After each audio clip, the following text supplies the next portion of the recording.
قل لا أسألكم عليه أجرا إلا المودة في القربى آمنت بالله صدق الله مولانا العظيم وصدق رسوله النبي الكريم الأمين فقد قال الله تبارك وتعالى في شأن نبينا مخبرا وحاكما إن الله وملائكته يصلون على النبي يا أيها الذين آمنوا صلوا عليه وسلموا تسليما اللهم صل على سيدنا ونبينا ومولانا محمد النبي الأمي وعلى آله وصحبه أجمعين۔ اللہ رب العالمین نے ارشاد فرمایا قل لا اسألکم علیہ اجرا الا المودۃ فی القربى، اے حبیب آپ فرما دیجئے کہ مجھے کچھ بھی نہیں چاہیے، کسی اور چیز کا سوال نہیں، بس اتنا ہے کہ آپ میرے قرابت داروں سے، میری عطر سے، میری اولاد سے، میری آل سے محبت کریں۔ اب اس کا شان نزول یہ ہے کہ صحابہ میں سے کچھ صحابہ نے دیکھا کہ حضور صلی اللہ تعالی علیہ وسلم کی بظاہر معاشی کوئی ایسی حالت نہیں ہے، یا آپ کا کوئی کاروبار نہیں ہے، کوئی بزنس نہیں ہے،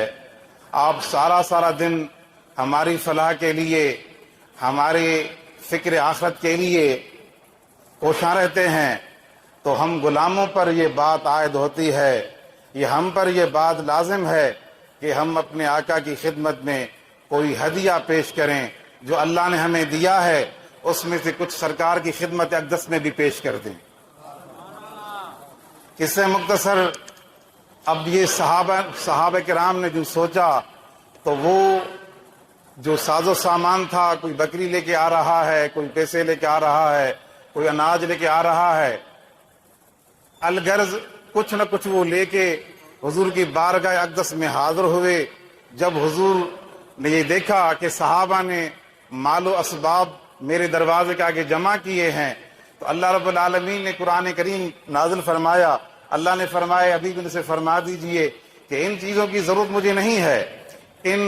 مالوں کی، ان اسبابوں کی، خرد و نوش کی جو اشیاء آپ لے کر آئے ہیں، ان چیز کی کوئی ضرورت نہیں ہے۔ اگر آپ کچھ دینا چاہتے ہیں، اگر آپ کچھ کرنا چاہتے ہیں، اگر آپ کا دل چاہتا ہے، اگر میرے لیے کچھ کرنا چاہتے ہیں تو بس کچھ اور نہیں، اتنا میں چاہتا ہوں، میرا رب بھی یہی چاہتا ہے۔ قل لا اسألکم علیہ اجرا الا المودۃ فی القربى، میرے قرابت داروں سے محبت کیجیے،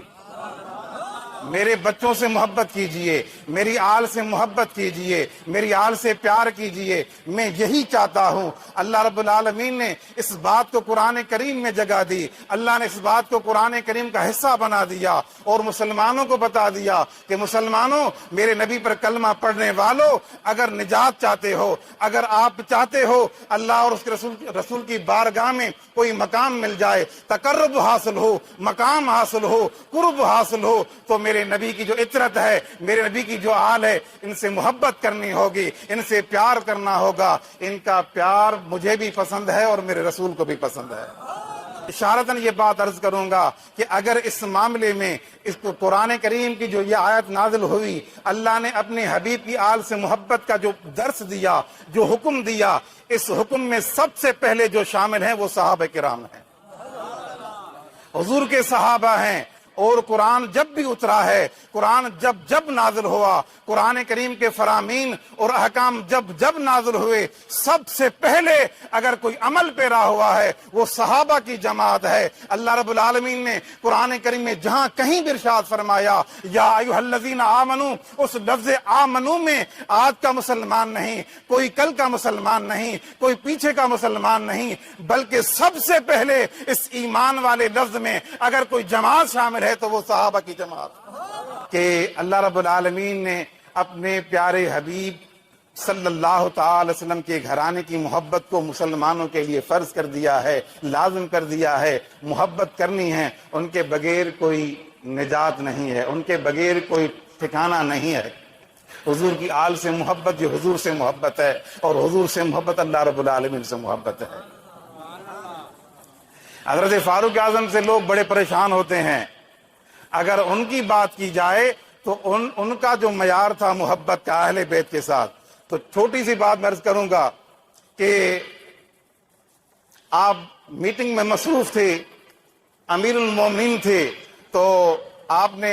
اس جو میٹنگ ہال تھا اس میٹنگ ہال کے باہر آپ نے اپنے صاحبزادے حضرت عبداللہ بن عمر سے فرمایا کہ بیٹا باہر کھڑے ہو جاؤ، کسی کو اندر آنے مت دینا، کیونکہ معاملات چل رہے ہیں، مشاورت چل رہی ہے، تو میں مصروف ہوں، باہر سے امراء آئے ہوئے ہیں، وزراء آئے ہوئے ہیں، تو کسی کو بھی اندر آنے کی اجازت نہیں ہے جب تک اجلاس ختم نہ ہو۔ تو حضرت عبداللہ بن عمر فرماتے ہیں کہ کئی احباب آئے امیر المومنین سے ملنے کے لیے، فاروق اعظم سے ملنے کے لیے، لیکن آپ نے فرمایا میں نے سب کو واپس کر دیا کہ امیر المومنین اس وقت اجلاس میں مصروف ہیں، جب اجلاس ختم ہوگا تو آپ ضرور مل لیجیے گا۔ اب ان میں جو احباب ملنے کے لیے آئے، ان احباب میں عظیم المرتبہ شخصیت حضرت امام حسن رضی اللہ تعالی عنہ بھی تشریف لائے، حضور کے نواسے، حضور کے پیارے بیٹے وہ بھی تشریف لائے۔ میں نے تو دست عرض کیا کہ حضور آپ جا سکتے ہیں، میٹنگ چل رہی ہے،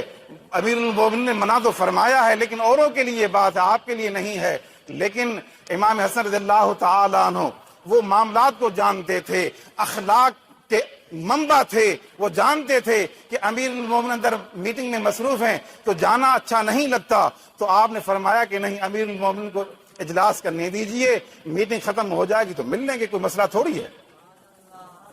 اس بات کو سنیے گا، جو لوگ پریشان ہیں سوشل میڈیا پر اس طرح کی باتیں سن رہے ہوتے ہیں، تو دیکھیے خلیفہ دوم حضرت فاروق اعظم کا اہل بیت اطہار سے محبت کا معاملہ،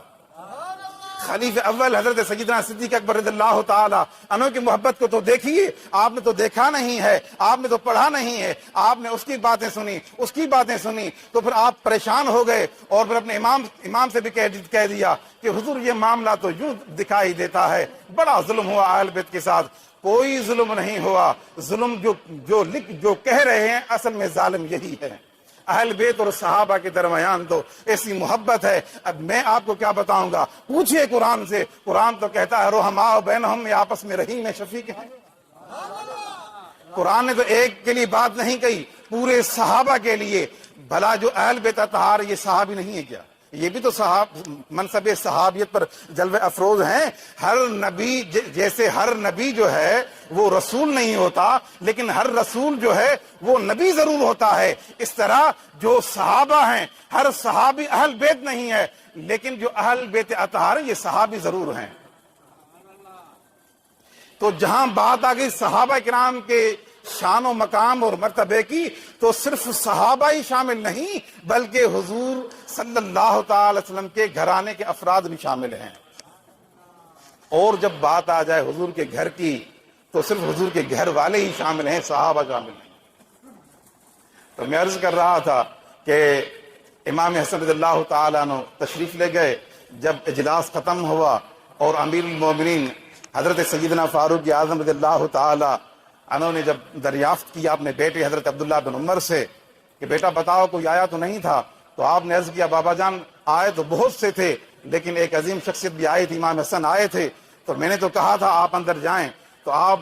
پریشان ہو گئے۔ آپ نے فرمایا کہ انہیں اندر آنے کیوں نہیں دیا؟ تو عرض کرنے لگے حضور میں نے کہا تھا آپ اندر جا سکتے ہیں لیکن وہ خود نہیں آئے، کیونکہ نماز ظہر کا ٹائم ہونے والا تھا، تو آپ جو ہے وہ نہ مسجد کی طرف گئے نہ اپنے گھر کی طرف گئے۔ حضرت امیر المومنین سیدھا حضرت حسن رضی اللہ تعالیٰ عنہ کے گھر کی طرف تشریف لے گئے اور عرض کرنے لگے حضور آپ کو کس نے منع کیا، آپ تو آ جا سکتے ہیں، یہ ممبر بھی آپ کا ہے، یہ عمر بھی آپ کا ہے۔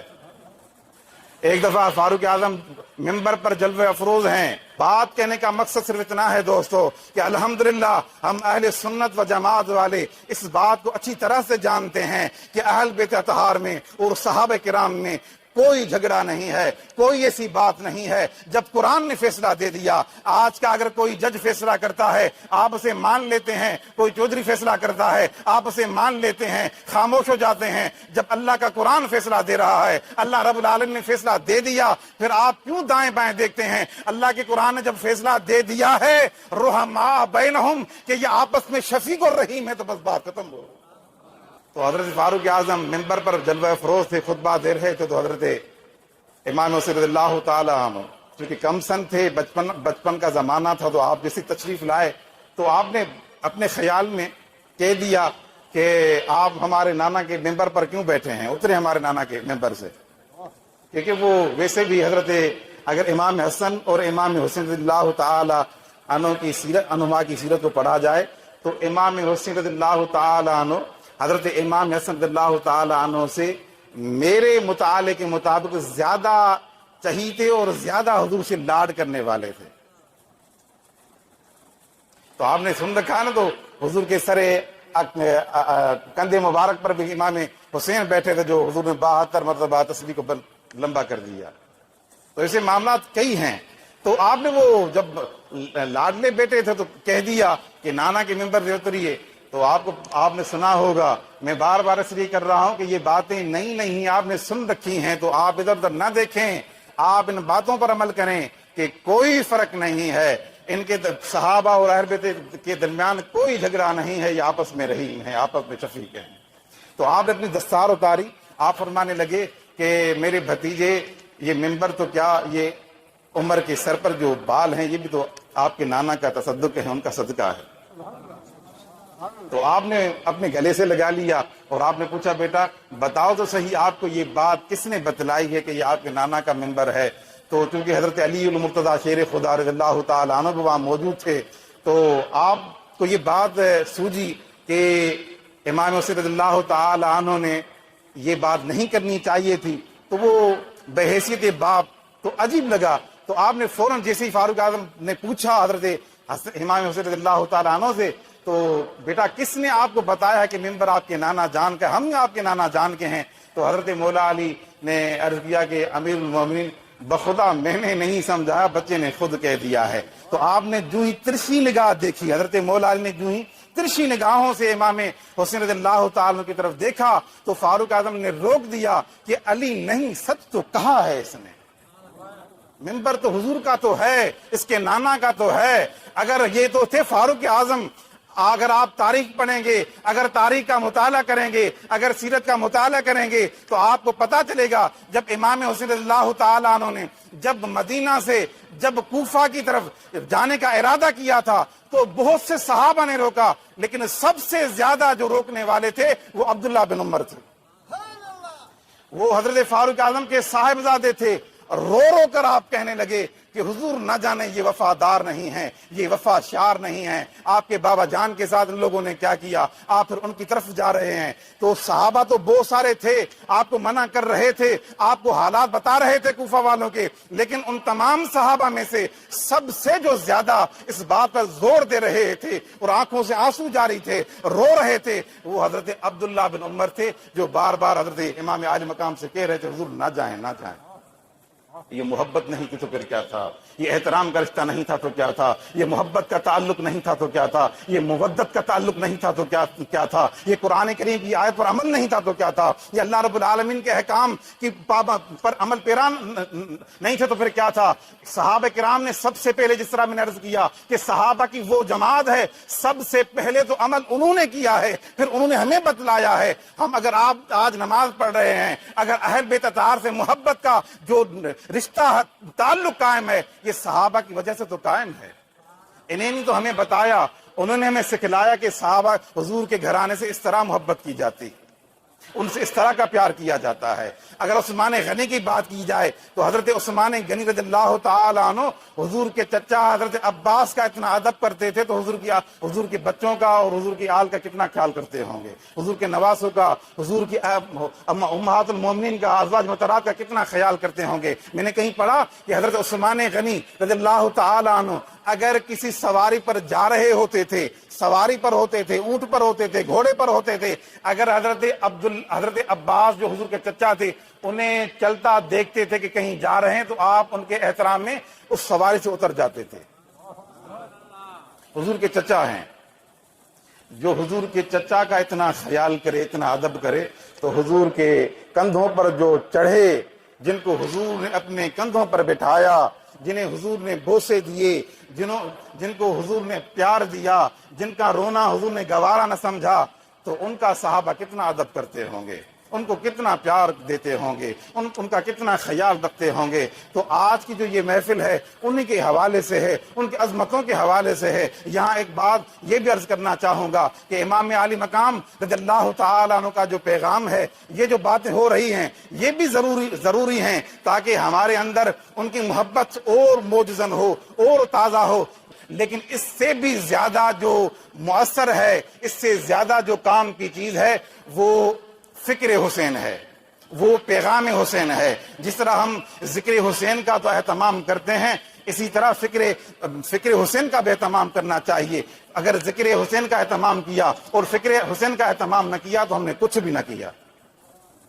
امام عالی مقام کی زندگی تو آپ نے دیکھی، علامہ جامی صاحب نے جب بلا رہے تھے تو آپ سے فرمایا انہوں نے کہ امام عالی مقام کی زندگی یہ ہے کہ وہ آخر جب دنیا سے رخصت ہو رہے تھے، جب جام شہادت پی رہے تھے، تو اس وقت بھی جو ہے وہ اللہ کی بارگاہ میں سربسجود تھے۔ آپ کا پیغام تو یہی ہے، آپ نے تو دنیا کو یہ پیغام دیا کہ دین سے وفا کرنی ہے، دین سے وفاداری کرنی ہے، محمد عربی کا دین بنانا ہے، پکا محمدی بننا ہے، پکا حسینی بننا ہے۔ ہم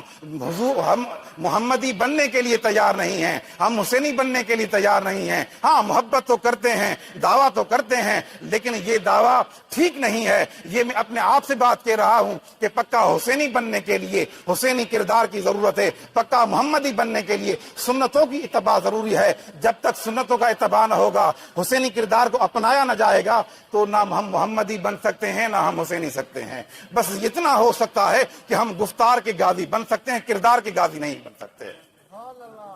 امام عالی مقام کا تو کردار یہ ہے کہ جب جام شہادت پی لیا اور آپ کے سر انور کو نیزے کی نوک پہ رکھا تو پھر بھی دنیا والوں کو بتایا کہ قرآن سے وفا ایسے کی جاتی ہے۔ اگر آج حسینی کردار